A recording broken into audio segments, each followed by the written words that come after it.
Receiving a diagnosis of a cancer must be one of the most traumatic moments in anyone's lifetime. But to have a cancer of the face where you can't use an item of clothing to hide your scars or your defects, in my opinion, takes on a completely different context altogether. A facial prosthetic, in my opinion, takes on a different level, because not only can it restore form and function, but also it can really help the patient in the recovery of the overall journey from cancer.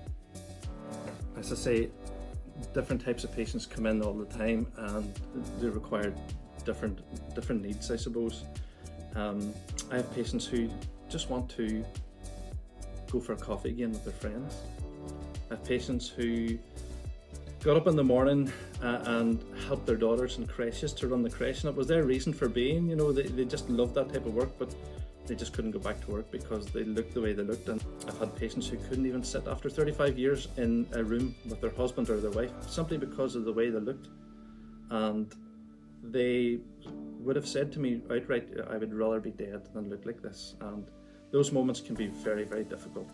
And not only is the patient going through that journey, but everyone belonging to them are going through it too. In my department, emotions can run very high, and it can be very pressurized situations at times. But with time, and hopefully with the trust that I build up with my patients through their lifetime, they know that something can be done, and that hopefully the service will always be here to help them through that journey.